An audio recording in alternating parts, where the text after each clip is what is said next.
নবী করিম সাল্লাল্লাহু আলাইহি সাল্লাম বসে আছেন, গা দিয়ে রক্ত ঝরছে। এই অবস্থা দেখে তায়েফের এক লোক দৌড়ে তার বাগানে চলে গেল, আঙ্গুর বাগান, বুখারীর হাদিস। আঙ্গুর বাগান থেকে এক গ্লাস আঙ্গুরের রস নিয়ে এসে রাসূলের হাতে দিলেন।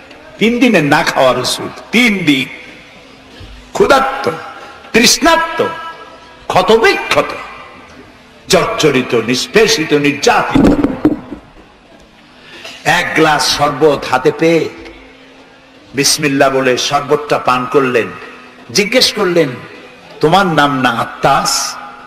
তিনি বললেন, হ্যাঁ, আমার নাম আত্তাস। তোমার বাড়ি হযরত ইউনূস আলাইহিস সালামের গ্রামে? তিনি বললেন, হ্যাঁ। তো আপনি কি করে জানলেন আমার নাম আত্তাস আর আমার বাড়ি ইউনূস আলাইহিস সালামের গ্রামে? নবী করিম সাল্লাল্লাহু আলাইহি সাল্লাম বললেন, আত্তাস, ইউনূস আলাইহিস সালাম নবী আর আমিও নবী, এক নবীর খবর আরেক নবীর কাছে থাকে। এক গ্লাস শরবত পান করে দুহাত উঁচু করলেন। নবীর চোখ থেকে দরদর করে পানি পড়ছে। তিনি বলছেন, রব্বুল আলামিন, এই তায়েফবাসী ওরা বোঝে নাই যে আমি তোমার নবী, ওরা বুঝতে পারে নাই যে আমি তোমার রাসূল, ওরা না বুঝে আমাকে ক্ষতবিক্ষত করেছে। আল্লাহ, তুমি এর জন্য তায়েফবাসীদের উপরে গজব দিও না, তুমি শান্তি দাও, হেদায়েত দাও। দুনিয়ার সকল নবী কোন কোন ক্ষেত্রে অধৈর্য হয়েছেন, নবী করিম সাল্লাল্লাহু আলাইহি সাল্লাম কখনো অধৈর্য হন নাই। প্রিয় ভাই সব, সুলাইমান আলাইহিস সালাম রাষ্ট্র পেয়েছেন, পিঁপড়ার ভাষা বোঝেন। কার ভাষা? পিঁপড়ার রাজা আছে না, চেনেন পিঁপড়ার রাজা? মাঝে মধ্যে পরিচয় করেন পিঁপড়ার রাজা কারা। মাথাটা মোটা, পিঁপড়ার রাজা আমরাও বলি। পিঁপড়ার রাজাকে হাতে নিয়েছেন, ডান হাতে। সূরা আন-নামল আল্লাহ তাআলা বলছেন, পিঁপড়া কথা বলতেছে, পিঁপড়া বলছে তার দলবলকে, সুলাইমান আলাইহিস সালাম আসতেছে তার সৈন্য সামন্ত নিয়ে, পায়ের তলায় পিষ্ট হয়ে মরে যাবি, সব করতে লুকা। তিনি পিঁপড়া হাতে নিয়ে কথা বলতেছিলেন পিঁপড়ার সাথে। সুলাইমান আলাইহিস সালাম কথা বলছেন পিঁপড়ার সাথে। এখন পিঁপড়ার ভাষা আমি বুঝি, এতে একটা অহংবোধ সৃষ্টি হতে পারে। পিঁপড়ারও ভাষা আমি বুঝি। নবুয়তের শান দেখুন, পিঁপড়ার ভাষা বুঝতেছেন, সেখানে তিনি বিনয়ী হয়ে গেলেন আল্লাহর সামনে। তিনি বললেন, রব্বি আউজিনি আন আশকুরা নি'মাতাকাল্লাতী আন'আমতা আলাইয়া ওয়া আলা ওয়ালিদাইয়া। আয় আল্লাহ তাআলা, তুমি আমাকে ওই পরিমাণ শুকর আদায় করার তৌফিক দাও আমাকে, যে পরিমাণ নিয়ামত তুমি আমাকে দান করেছো। ওয়া আলা ওয়ালিদাইয়া, এবং আমার মা বাবার প্রতি যতটা নিয়ামত তুমি আমাকে দিয়েছো। ওয়ান আমালা সালিহান তারদাহু, আর আমাকে এমন আমল করার তৌফিক দাও যাতে তুমি খুশি হও। ওয়াদখিলনি বিরাহমাতিকা ফি ইবাদিকা সালিহিন, আর আল্লাহ আমাকে ইবাদের সালেহের মধ্যে শামিল করে দাও। সুবহানাল্লাহ। প্রিয় ভাই সব, আমার মূল বক্তব্য ছিল এই সব সচ্চরিত্রবান সুপার কোয়ালিটির মানুষ আল্লাহর নবীরা মার খেলেন কেন? শুধুমাত্র দাঁত মাজা, সুরমা লাগান, দাড়ি লাগান। আমি যদি আপনাদের বলি সবাই দাড়ি রাখবেন, আপনারা কি আমার মারতে আসবেন? কেন মারবেন? আমি তো খারাপ কথা কিছু বলিনি, এর জন্য মারামারি হয় না। মারটা হইল কেন? মার হয়েছে এই কারণে নবীরা বলেছেন, লা ইলাহা ইল্লাল্লাহ, আল্লাহ ছাড়া কোনো ইলাহা নাই, আইনদাতা নাই, বিধানদাতা নাই, একমাত্র আইনদাতা তিনি।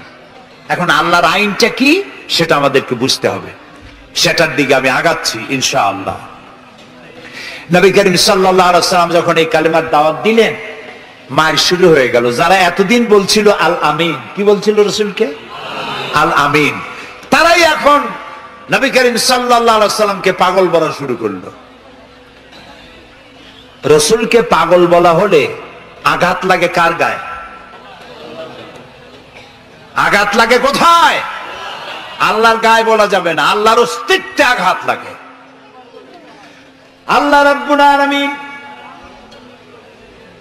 এই কাফেরদের অপবাদের জবাবে আল্লাহ তাআলা প্রতিবাদ করলেন। তিনি বললেন, ওয়ামা সাহিবুকুম বিমাজনুন, তোমাদের সাথী পাগল নয়, তোমাদের সাথী বললেন আল্লাহ তাআলা। কেন? তোমরা তো এই লোককে হতে দেখেছো, তার শৈশব, কৈশোর, যৌবন, আর এই বয়স পর্যন্ত তোমরা তাকে চোখের সামনে দেখেছো। পাগলামির কি দেখলে তোমরা তার ভেতরে কেন পাগল বলো? তিনি পাগল নন, তিনি শায়ের নন, তিনি জাদুকর নন, তিনি গণক নন, তিনি আমার নবী। প্রিয় ভাই সব, মুসলমানেরা মার খাচ্ছে, পালিয়ে বেড়াচ্ছে। বুখারী শরীফে এসেছে ওয়ান খাব্বাব বিনিল আরিত রাদিয়াল্লাহু তাআলা আনহু আন্নাহু قال شكونا إلى رسول الله صلى الله عليه وسلم وهو متوسد بردة له في ظل الكعبة। হযরতে খাব্বাব বলেন, আমরা অত্যাচারিত হয়ে একদিন নবী করিম সাল্লাল্লাহু আলাইহি ওয়াসাল্লামের কাছে গেলাম, যে দেখতে পেলাম তিনি কাবা শরীফের ছায়ায় চাদর মুড়ি দিয়ে আরাম ফরমাচ্ছেন। আমরা কাছে গিয়ে বললাম, আলা তাদউ লানা আলা তাস্তানসিরু লানা ইয়া রাসূলুল্লাহ। হে রাসূল, মাই খাইতে খাইতে আমরা শেষ হয়ে গেলাম। আমাদের মুসলমানদের উপরে আগুন চাপা দেওয়া হচ্ছে, পাথর চাপা দেওয়া হচ্ছে, বেলালকে উটের পায়ের রশিতে বেঁধে উট তাড়ানো হচ্ছে। ক্ষুধার জ্বালায় শেষ হয়ে গেলাম, ঘুমাইতে দেয় না, মাইরে অস্থির হয়ে গেলাম। হে রাসূল, আপনি কি আল্লাহর কাছে আমাদের জন্য দোয়া করবেন না? আপনি কি আমাদের জন্য আল্লাহর কাছে সাহায্য প্রার্থনা করবেন না? বুখারীর হাদিস। রাসূলুল্লাহ উঠে বসলেন, বললেন, ও খাব্বাব, তোমাদের আগে এই পৃথিবীতে যারা এসেছিলেন সেই সমাজের সমাজপতিরা কলেমার দাওয়াত দেওয়ার অপরাধে তাদেরকে ধরতো। ফায়ুখাজুর রাজুলু ফায়ুহফারু লাহু ফিল আরদ, তারা তাদেরকে ধরতো আর তাদের জন্য গর্ত খনন করত। ফায়ুজালু ফিহা, এরপরে সেই গর্তের ভিতরে তাকে কোমর পর্যন্ত গেড়ে দিত। সুম্মা ইউতা বিল মানশার, এরপরে করাত আনা হতো।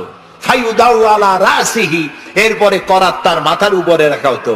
ফায়ুজালু নিসফাইন, এরপরে করাত দিয়ে চিরে জীবন্ত মানুষকে দুই টুকরা করে ফেলে দেওয়া হতো।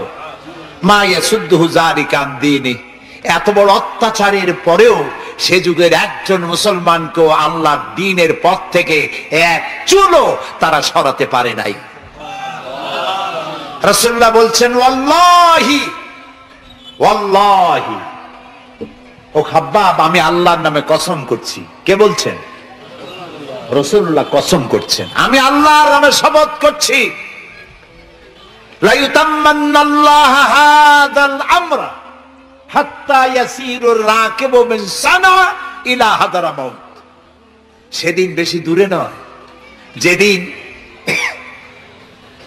ইয়েমেনের রাজধানী সানা থেকে সুন্দরী যুবতী নারীরা তাদের যৌবনের পসরা নিয়ে, সওদাগারেরা তাদের সম্পদ নিয়ে সানা থেকে রওনা করে সহস্র মাইল পাড়ি দিয়ে সৌদি আরবের হাজরামাউত পর্যন্ত পৌঁছে যাবে রাত এবং দিনে পায়ে হেঁটে।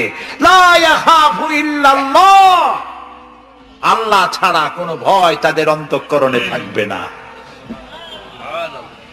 আবে জিবা আলা গানামি, তবে হ্যাঁ এটা ঠিক, লা ইয়াখাফু ইল্লাল্লাহ যদি বলা হয় আর কিছু না বলা হয়, তাহলে তো বোঝা যাবে যে বাঘ এবং সিংহরও ভয় থাকবে না। নবীর কথায় কোনো ফাঁক থাকে না, আল্লাহর কথায় ফাঁক থাকে না, নবীর কথায়ও ফাঁক থাকে না। একজন ইলম কালাম কম যখন ওয়াজ করতে যাইতো, লক্ষ্য করতো যে সেখানে কোনো আলেম আছে নাকি। আলেম থাকলে অল্প কথা বলে শেষ করে দিত। তা আলেম আছে কিনা এটা পরীক্ষা করার জন্য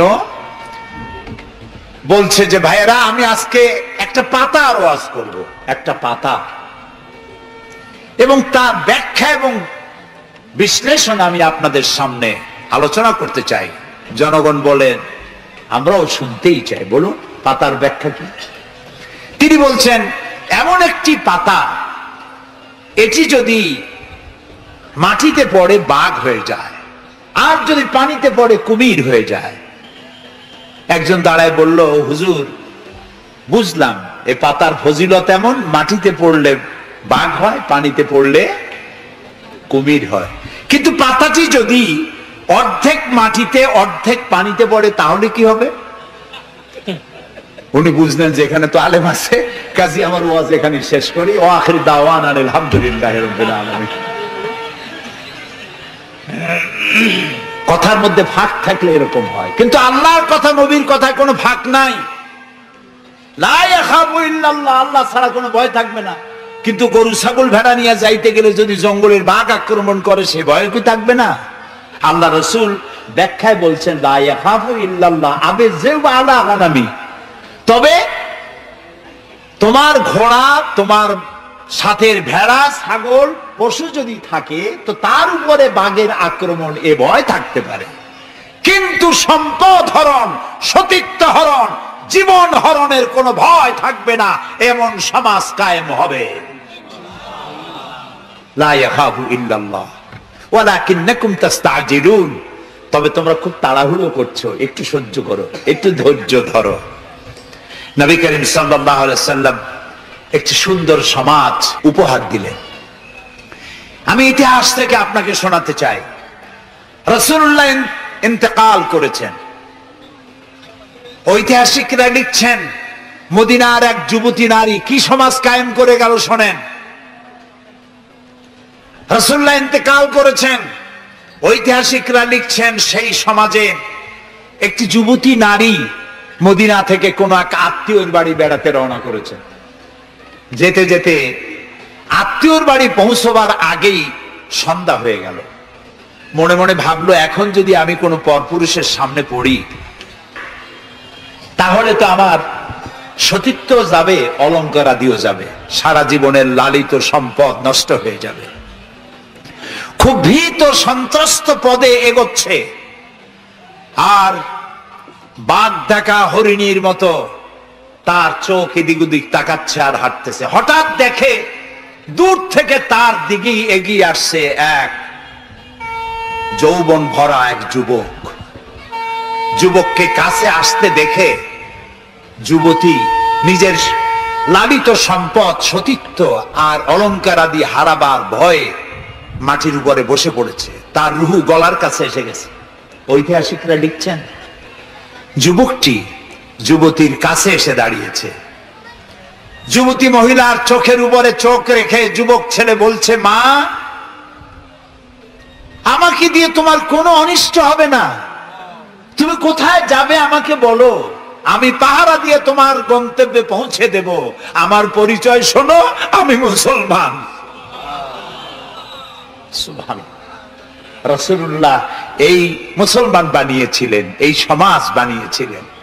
তাই আমি আফসোস করে বলি, মরা মানুষ জিন্দা হওয়ার কোন সুন্নত যদি থাকতো, আর একজন সাহাবী যদি আজ জিন্দা হতেন আর আমাদেরকে যদি দেখতেন, তাহলে চিৎকার দিয়ে বলতেন, আল্লাহর কসম, রাসূলুল্লাহ দান্দার মোবারক শহীদ করে সাহাবীরা জীবন দিয়ে যে মুসলমান বানিয়ে রেখে গিয়েছিলেন, আল্লাহর কসম এগুলো সেই মুসলমান না।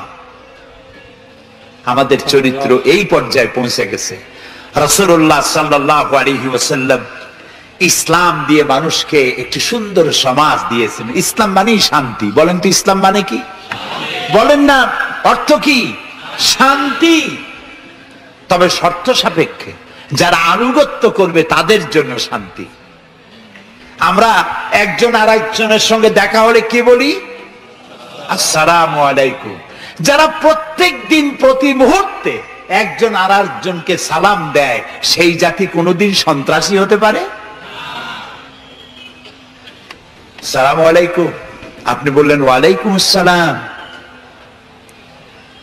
নবী করিম সাল্লাল্লাহু আলাইহি ওয়াসাল্লাম বলেছেন, আফশুস সালাম ওয়া আতইমুত তুআম ওয়া সাল্লু আন-নাস বিন-নিয়াম তাদখুলুল জান্নাতা বিস-সালাম। তিনটি কথা। কয়টি কথা শুনতেছেন আপনারা? এক নম্বর হচ্ছে সালাম বিনিময় করো বেশি করে। রাসূলুল্লাহ বলছেন, একটা গাছের এপাশে বসে দেখা হয়েছিল, সালাম দাও, গাছটা ঘুরে আসছে, লোকটা আবার সালাম দাও। আমাদের দেশে অভ্যাস নাই, সব বসেরা চায় আমার অধীনস্থ লোকেরা আমারে সালাম দিক। রাসূলুল্লাহ তার স্ত্রীকে সালাম দিতেন। এমনকি রাস্তা দিয়ে যাওয়ার সময় বাচ্চা পোলাপান খেলাধুলা করছে, তাদেরকে তিনি সালাম দিতেন। আমরা কি দেই? আমরা দেই না। হুজুররা মনে করেন মুরিদরা আমারে দেবে, মন্ত্রী মনে করে অন্যরা আমারে দেবে, এসপি মনে করে পুলিশ আমারে দেবে। কিন্তু সালাম যিনি আগে দেবেন তিনি অহংকার মুক্ত। সুবহানাল্লাহ। এবং এই সালাম অন্যরা বলে কি সুপ্রভাত, গুড মর্নিং, গুড ইভিনিং, শুভ সন্ধ্যা, শুভরাত্রি। এটার ব্যাখ্যা কি?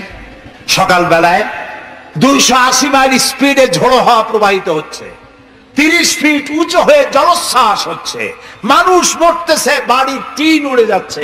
সকালবেলা কেউ যদি যায় বলে গুড মর্নিং, থাপড়ায় দাঁত ফালাই দেবে না? বেটা এর সাইতে ব্যাড মর্নিং তো কখনো আসে নাই। রাতের বেলায় মা মারা গেছে, তার বাড়ি গিয়ে বলছে গুড নাইট।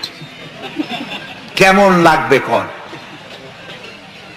সুতরাং ইসলামের বিষয়টাই মোর সায়েন্টিফিক। সুখে দুঃখে, বিপদে আপদে, সুখে শান্তিতে, রাতে দিনে, সকালে সন্ধ্যায় যখন দেখা হচ্ছে একজন আরেকজনকে সালাম, আসসালামু আলাইকুম। পয়সা লাগতেছে?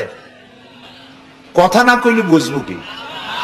বিনা পয়সায় আল্লাহ তোমার উপরে শান্তি দিক, রহমত দিক। আপনি আরো বেশি করে কন ওয়ালাইকুম আসসালাম ওয়া রাহমাতুল্লাহি ওয়া বারাকাতুহু ওয়া মাগফিরাতুহু। তারপরে কি করে? হাত দেন। কিছু কিছু লোক আছে হাত মোটে ছোঁয়ায়, সবটা দিতে চায় না। আবার হাতটা দিয়া এরকম ঝাঁকি ঝাঁকি করে, মনে করে যত ঝাঁকি তত নেকি। এটা কিন্তু একটা পাগলামি। জি, আপনি হাত না চান কেন? ধরে রাখেন আর বলবেন ইয়াগফিরুল্লাহু লি ওয়া লাকুম। আল্লাহ তোমারও শান্তি দিক, আমারও শান্তি দিক। আল্লাহ তোমারও মাফ করুক, আমারও মাফ করুক। সুবহানাল্লাহ। সালাম দাও বেশি করে। কে বলতেছেন? আল্লাহ রাসূল। বাড়িতে যেয়ে সালাম দেবেন, বউরে সালাম দেবেন। আপনার স্ত্রী আপনার কৃতদাসী নয়, আপনার সমান অধিকার। তা আপনি সালাম দিবেন। ঘরের মধ্যে মুখ কালো করে ঢুকলেন, বউ কিছু কইল না, আপনিও কিছু কইলেন না, মনে হলো দুইজন বোবা। আপনি ঘরের মধ্যে প্রবেশ করতেছেন, আসসালামু আলাইকুম ওয়া রাহমাতুল্লাহ। গৃহবাসীরা তোমাদের উপর আল্লাহর রহমত নাজিল হোক। সুবহানাল্লাহ বলবেন না? আজকেই এই আমল করবেন। বাড়ি যাইয়ে বউরে সালাম দেবেন। তবে যারাদের কোনোদিন দেওয়ার অভ্যাস নাই তাদের একটা সমস্যা হইতে পারে। হঠাৎ করে সালাম দিলে বউ মনে করবে কপালে দুঃখ আছে বুঝে আসছে। একটু বুঝাই বলে নেবেন। তবে আজকের থেকে সালাম শুরু হবে, ঠিক আছে না ভাই? আজকের থেকে শুরু হবে। বাচ্চাকে বাড়ি থেকে বিদায় করছেন, স্কুলে যাচ্ছে, মা বাবা শিখায় বাই বাই, টাটা, যাই যাই, খাই খাই। একটা কথা হইল? বাচ্চা বিদায় হচ্ছে, বাচ্চার মাথায় হাত দিয়ে বলেন ফি আমানিল্লাহ, তোমারে আমি আল্লাহর আমানতে ছেড়ে দিলাম। সুবহানাল্লাহ। কিসের বাই বাই টাই টাই? আমরা মুসলমান, এই মুসলিম ট্র্যাডিশন, মুসলিম কালচার বাঁচায় রাখতে হবে যে কোনো মূল্যে। ছেলেদের নাম রাখতে গিয়ে মন্টু, বল্টু, সেন্টু, ডবলু, আকাশ খাতুন, বাতাস বেগম, একটা নাম হইল। আচ্ছা ভাই, আপনি লক্ষ্য করেন তো, পৃথিবীতে কোন ইতিহাস সৃষ্টিকারী মানুষ বল্টু আর মন্টু জাতীয় নাম আছে? পৃথিবীর কোন আলেম, হযরত মাওলানা বল্টু সাহেব এখন ওয়াজ করবেন? এই যে মাজার দেখতে পান, ইনি হচ্ছেন হযরত পীরে বুজুর্গ খানানে খানান, সিরাজুস সালিকিন, মিসবাহুল আরিফিন, হযরত মাওলানা সেন্টু রহমাতুল্লাহ আলাইহির মাজার আছে? এরকম নাই। আপনি নাম যত খারাপ রাখবেন, আপনার সন্তান গুন্ডা হবে, বদমাশ হবে, চাঁদাবাজ হবে, জিনাকার হবে। নাম রাখবেন মুসলমানি নাম, ভালো ভালো নাম, আরবি নাম। আলেমদের কাছে জিজ্ঞাসা করে নাম রাখবেন যে এই নামটা কি রাখবো আর নামের অর্থটা কি। আন্দাজে আবার নাম রেখেন না। কুয়েতে এয়ারপোর্টে একদিন বাংলাদেশের একজনের পাসপোর্ট দেখে পুলিশেরা হাসাহাসি করতেছে। কারণ কি? কারণ হলো পাসপোর্টধারী যিনি, তার নাম হলো জামাল মিয়া, আর পিতার নাম হলো তরিক মিয়া। জামাল শব্দের অর্থ হচ্ছে উট, আর জামাল মিমে আলেফ দিয়ে যদি হয় তাহলে হয় সৌন্দর্য। এখন জামাল মানে উট, মিয়া মানে 100, ওর নাম 100 উট। আর তরিক মানে রাস্তা, মিয়া মানে 100, ওর নাম 100 উট আর ওর বাপের নাম 100 রাস্তা। 100 রাস্তার ছেলে 100 উট।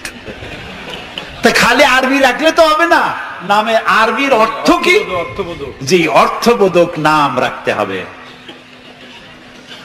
তাহলে আমি বলতেছিলাম রাসূলুল্লাহর হাদিস, প্রথমে দিবেন সালাম, আফশুস সালাম ওয়া আতইমুত তাআম, গরিব মিসকিনদেরকে দাওয়াত করে খাওয়াবেন, বন্ধু বান্ধবদের দাওয়াত দিয়ে খাওয়াবেন। খাওয়া খাওয়াইতে কিন্তু মহব্বত বাড়ে, চক্ষু লজ্জার সৃষ্টি হয়। খালি অপরের পয়সা দিয়ে রিকশায় চড়বেন, রিকশায় 2 জন উঠলো, একজন নামে হেঁটে চলে গেল, একসাথে 2 জনে খাইলো, আর একজনে খেলাল করতে করতে বাইরে গেল, পয়সাও দিল। এই চালাকি এক সময় ধরা পড়ে যায়। এই জন্য মানুষকে বাড়িতে দাওয়াত দিয়ে খাওয়ানো, রাসূলুল্লাহ বললেন দাওয়াত দিয়ে খাওয়াও।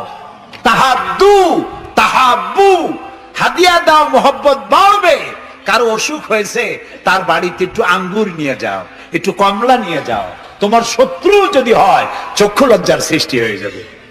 কান্নাহু ওয়ালিয়ুন হামিম, দেখা যাবে সেই চরম দুশমন ছিল, সে তোমার বন্ধু হয়ে গেছে। সুবহানাল্লাহ বলেন না? ওয়াসাল্লু আন-নাসু বিন-নিয়াম। আর 3 নম্বরে, মানুষ যখন ঘুমায় থাকে তখন তুমি নামাজ পড়িও। কোন সময় কোন তো? ও, তাও তো আপনারা জানেন, মধ্যরাতের পরে যখন মানুষেরা ঘুমায় থাকে তখন তুমি নামাজ পড়িও। এই রাত্রে কেন? কারণ মানুষের কাছে সব থেকে বড় ভালোবাসার সত্তাকে বলে আল্লাহ, তারপরে আল্লাহ রাসূল। এখন যাকে ভালোবাসি তার সাথে তো প্রেম করতে হবে। প্রেম কি নোটিশ দিয়া হয়? SMS করে আজকাল হয়। কিন্তু ভালোবাসা বিজ্ঞাপন দিয়ে হয় না, মাইকিং করে হয় না। ভালোবাসা হয় কিসে কন্ত? প্রেম কিসে হয়? লজ্জা করে বলতে, করছেন তো এক সময়। গভীরে, রাতে, অন্ধকারে, একাকিত্বে ভালোবাসা হয়। তো মানুষের সবচাইতে প্রিয় হচ্ছেন আল্লাহ তাআলা, প্রিয়তম। এর থেকে প্রিয় আর মুসলমানদের জন্য কেউ হইতে পারে না। দিনের কোলাহল পূর্ণ অবস্থার ভেতর দিয়ে তুমি তার সঙ্গে আবেগময় কণ্ঠে কথা বলতে পারবা না, এটা আল্লাহ তাআলা জানেন। তাই আল্লাহ তাআলা বলেছেন, ওয়াজআলনান নাহারা মাশা, দিন বানাইছি রোজগার করার জন্য, কাজ করো, বসে থাকবা না। ফাইজা কুদিয়াতিস সালাত ফান্তাশিরু ফিল আরদ, নামাজ পড়া হয়ে গেছে, মসজিদে বসে থাকতে পারবা না। অভিশাপ, জোহরের নামাজে রক্ত হয়েছে, অফিস বন্ধ করে নামাজ পড়ো, জোহর পড়ো, সুন্নত পড়ো। নফল পড়তে পারবা না জোহরের সময়, তাসবিহ পড়তে পারবা না, কারণ এই তাসবিহ পড়ে, নফল পড়ে সময় নষ্ট করে পূর্ণ বেতন নিলে বেতন হালাল হবে না। মেডিকেল নিয়ে সুস্থ মানুষ সেল্লা দিতে যাবা, পয়সা হারাম, নেক পয়সা হবে না, হালাল পয়সা কামাই দিতে হবে। সেল্লার নাম বললাম বলে তাবলিগী ভাইরা অসন্তুষ্ট হবেন না, একটা দৃষ্টান্ত দিলাম। আমি তাবলিগী ভাইদেরকে শ্রদ্ধা করি, সম্মান করি, তারাও দ্বীনের কাজ করছে। সুতরাং মসজিদের ভেতরে আপনি নামাজ পড়ে আল্লাহ তাআলা বলছেন কি শোনেন, ফরজ, ফাইজা কুদিয়াতিস সালাত ফান্তাশিরু ফিল আরদ, নামাজ পড়া হয়ে গেছে, বেরিয়ে যাও। কোথায় যাও? দুনিয়ায় যাও, হাটে যাও, বাজারে যাও, কলেজে যাও, কারখানায় যাও, আদালতে যাও, শিক্ষা প্রতিষ্ঠানে যাও, চাষ করতে যাও। যাই কি করো? আবতাগু মিন ফাদলিল্লাহ, আর আমার রিজিক, আমি যে তোমারে অনুগ্রহ করেছি, রিজিক দিয়েছি, ওই রিজিক তালাশ করে আনো। সুবহানাল্লাহ। প্রিয় ভাই সব, হযরত ওমর রাদিয়াল্লাহু তাআলা আনহু মসজিদের ভিতরে দেখলেন কিছু লোক বসা, জোহরে দেখলেন, আসরে দেখলেন, মাগরিবে দেখলেন, এশায় দেখলেন। পরের দিন ফজরের সময় সেই একই জায়গায় কয়েকটা লোক, একই লোক দেখে জিজ্ঞেস করলেন, তোমরা কারা? বলল, নাহনু মুতাওয়াক্কিলিন, আমরা আল্লাহর উপরে ভরসা করি এবং আল্লাহর উপরে ভরসা করে এখানে জিকির আজগার করি। খাও কি? কয় যে আমাদের এই জিকির আজগার দেখে পাশের লোকেরা ভাত রাইন্দে আমাকে খাওয়ায়। রাসূলুল্লাহ বললেন, তোমরা তো মুতাওয়াক্কিলুন, তোমরা তো অন্যের উপরে নির্ভরশীল, আল্লাহর উপরে তো নির্ভরশীল তোমরা নও। শোনো, আগামীকাল এই জোহরের নামাজের পর যদি তোমাদেরকে এখানে বসা দেখি, ব্যাট মেরে মসজিদ থেকে বের করে দেব। মসজিদে নির্দিষ্ট সময় নামাজ পড়তে আসবে, বাকি সময় কাজ করতে হবে মানুষের জন্য, নিজের জন্য, জনগণের জন্য, রাষ্ট্রের জন্য। এর নাম ইসলাম। এর নাম কি? ইসলাম। বাস্তবমুখী, বৈরাগ্য নয়। আপনি দিন কায়েমের জন্য, আল্লাহর বেশি জিকির আজগার করার জন্য জঙ্গলে যাবেন, লা রাহবানিয়াতা ফিল ইসলাম। ইসলামে বৈরাগ্যবাদকে সমর্থন করে না। কথা বুঝে আসছে? সুতরাং আপনি রাত্রি বেলায়, দিনের কোলাহলপূর্ণ সময়, আপনি আল্লাহর সাথে প্রেম করতে সময় পাচ্ছেন না। আল্লাহ তাআলা বলছেন, ওয়াজআলনাল লাইলা লিবাসা ওয়াজআলনা নাওমাকুম সুবাতা। রাত্রে বানাইছি, রাত্রিকে বানাইছি শান্তির আচ্ছাদন। সুবহানাল্লাহ বলবেন না? রাত হলো শান্তির আচ্ছাদন। তীর্যক রৌদ্রের তীব্র প্রখারকে বন্ধ করে দিয়ে রাতের একটি অন্ধকারের চাদর দিয়ে, কালো চাদর দিয়ে পৃথিবীটাকে ঢেকে দিলাম। আর একটু শান্তির জন্য চাঁদ আর তারকার নামে কিছু ডিম লাইট জ্বালাই দিলাম। গভীর রাত্রে ওঠো, মানুষ যখন ঘুমায় তখন তুমি সেজদায় পড়ে কাঁদো। রাসূলুল্লাহ বলেছেন, অনুশোচনা আর অনুতপ্তের এক ফোঁটা পানি নাকের অর্ধেক আসতে না আসতে আল্লাহ তাআলা ওই ক্রন্দনরত বান্দাকে মাফ করে দেন। সুবহানাল্লাহ। এই তিনটি কাজ যে করবে, কয়টা কাজ? তিনটি। এই তিনটি কাজ যারা করবে, তাদখুলুল জান্নাতা বিসালাম। আখরাজাহু মুসলিম। মুসলিম শরীফের হাদিস। রাসূলুল্লাহ বলছেন, এই তিনটে কাম করো, শান্তির সাথে জান্নাতে চলে যাবে। তাহলে যে জাতির জীবন ব্যবস্থার নাম কি? ইসলাম। আর আমাদের নাম মুসলমান। সব জায়গায় কিন্তু শান্তি, দেখা হইলে সালাম। আল্লাহর নাম কি? শান্তি। আর আল্লাহর এক নাম কি? সালাম আছে আল্লাহর নাম? আল্লাহর নাম শান্তি। তারপরে নামাজ পড়ে শেষ করার পরই ডান দিকে বাম দিকে কি বলি? নামাজ পড়েও বলি আসসালামু আলাইকুম ওয়া রাহমাতুল্লাহ। জীবনের শেষ নামাজ কোনটা? জানাজা। তার শেষ কথা কি? আসসালামু আলাইকুম ওয়া রাহমাতুল্লাহ। এরপরে মুমিনদের লাস্ট ডেস্টিনেশন দারাকা দারাস সালাম। শেষ জায়গা কোথায়? জান্নাত। এই যাদের ধর্ম, এই যাদের দিন, এই যাদের জীবন ব্যবস্থা, সেখানে আল্লাহর আইন প্রতিষ্ঠার নামে বোমা মারা লাগবে? জবাব দেন। সন্ত্রাসী তৎপরতা করা লাগবে? কোন নবী, কোন রাসূল সন্ত্রাসী তৎপরতা চালিয়েছেন, মানুষ হত্যা করেছেন, এর কোন নজির আছে পৃথিবীতে? আছে? পৃথিবীতে নাই। আপনারা বলতে পারেন, তাহলে রাসূলুল্লাহ যুদ্ধ করছিলেন কেন? নবী করিম সাল্লাল্লাহু আলাইহি ওয়াসাল্লাম যত যুদ্ধ করেছিলেন সব ছিল ডিফেন্সিভ, আত্মরক্ষামূলক। তিনি নিজে যুদ্ধ শুরু করেছেন, এর কোন নমুনা নাই। একটি হাদিস পাওয়া যাবে না যে নবী করিম সাল্লাল্লাহু আলাইহি ওয়াসাল্লাম ক্ষমতা গ্রহণ করার পর সাহাবীদের রাতের বেলায় পাঠিয়ে দিয়েছেন, ওই গ্রাম আমার উপর ঈমান আনে নাই, বাড়ি শুদ্ধ জ্বালায় দাও, হত্যা করো, বলেছেন? সুবহানাল্লাহ। বন্দীরা এসেছে, বন্দীদেরকে তিনি শর্ত করেছেন, বন্দীদের খাবার দিয়েছেন, থাকার দিয়েছেন, আর বলেছেন কোন বন্দী যদি একটা নিরক্ষর লোককে অক্ষর জ্ঞান সম্পন্ন করাতে পারে, স্বাক্ষর দিতে পারে, এই জ্ঞানটুকুন যদি দিতে পারে, এর বিনিময়ে তাকে মুক্তি দেওয়া হবে। আজকে আমেরিকা আমাদেরকে ভদ্রতা শিখায়। বন্দীদের সাথে তোমরা কি ব্যবহার করেছো? আল গারিব কয়েদখানায় কি অসভ্য বর্বরতা তোমরা করেছো! পৃথিবীর ইতিহাসকে ম্লান করে দিয়েছো, সভ্যতার মুখে কালিমা লেপন করেছো।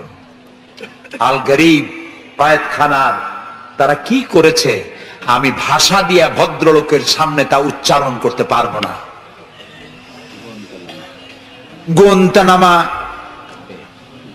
গোয়েন্তানামা বেতে, যেটা পৃথিবীর নরক বলা যায়, পৃথিবীর জাহান্নাম, মুসলমান কয়েদিদের সামনে কোরআন শরীফ খুলে কোরআনের উপরে পেশাব করেছে তারা।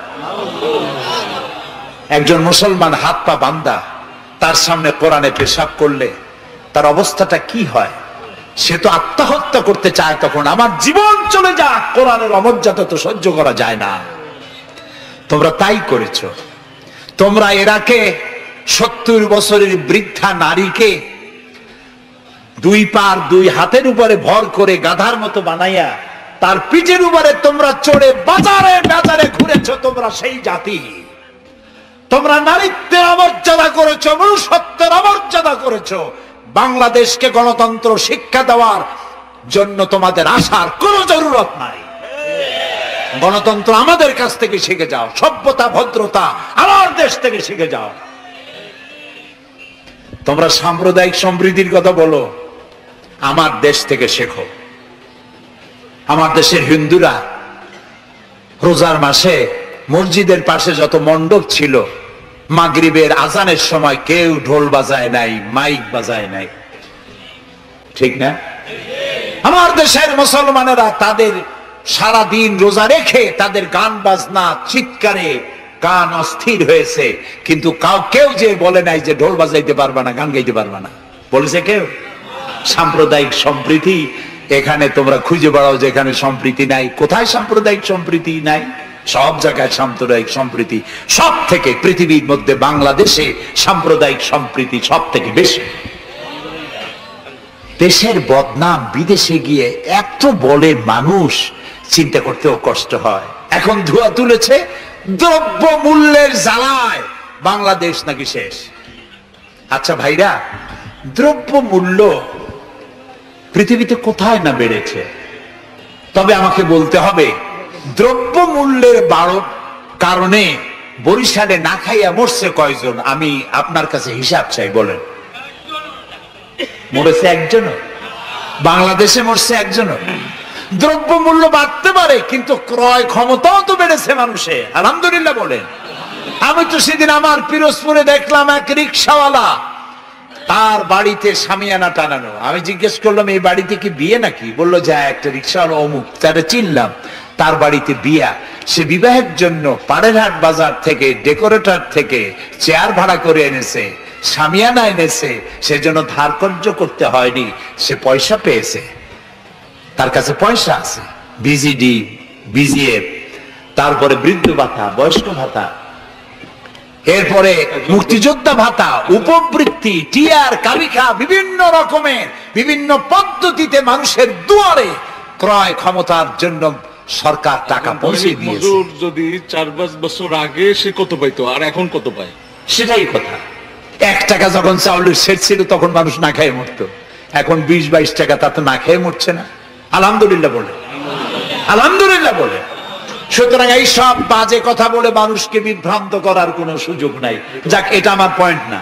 আমার পয়েন্ট ছিল আল্লাহর আইন প্রতিষ্ঠার জন্য বোমা মারা, সন্ত্রাসী তৎপরতার কোনো সুযোগ নাই। আজকে যারা বোমা মারতেছে, এই যে ঝালকাঠি মারলো না, কয়জন মারছে? 2 জন। যেটা মারলো এইখানে বসে তারে পুলিশে ইন্ট্রোগেশন করতেছিল। ইন্ট্রোগেট করার সময় তারে জিজ্ঞেস করলো, তুমি মারলা কেন? কয় যে আমি আল্লাহর আইন প্রতিষ্ঠা করতে চাই। সে আল্লাহর আইনের বিরুদ্ধে অবস্থান নিয়েছে, বিচার করে, সেই জন্য তারে মারছি। আচ্ছা, বিচারকরা কি আইন তৈরি করে? জবাব না দিলে বুঝবো কি আমি? আপনারা সবাই শিক্ষিত, সিটি কর্পোরেশনের লোক, জবাব দিবেন ঠাস করে পুরুষের মতো। বিচারকরা আইন বানায়? তৈরি করা আইনের উপরে তারা ডিসিশন দেন। এই যে আইনজীবী 2 জন 2 পাশে আমার বসে আছে, ওনরা যে পার্লামেন্টের মেম্বার, আদালতে এই জন্য এমপি কে দেখায় দেয়। জি, তো এই যে 2 জন আইনজীবী বসে আছেন আমার পাশে, ওনরা প্রতিষ্ঠিত আইনের উপরে ওনরা আর্গুমেন্ট করেন। আমার দেশে যত আইন আছে, সিভিল ল যেটা, সেখানে তো ইসলামী আইন আছে? আছে না বলুন কেন? আন্দাজে সিভিল ল এর মধ্যে আছে, ক্রিমিনাল ল এর মধ্যে কিছুটা নাই, কিন্তু সিভিল ল এর মধ্যে আছে। মুসলিম পারিবারিক আইন, এটা তো আছেই। সুতরাং বিচারক মারা, আইনজীবী মারা। এরপর বললো, আচ্ছা তুমি যদি এখন মরো, কয় যে আমি তো শহীদ হয়ে যাবো। আরে উল্লুক, তুমি শহীদ হবা কেমনে? তুমি তো মানুষ খুন করে আসছো। তোর তো জাহান্নামে যাওয়া লাগবে।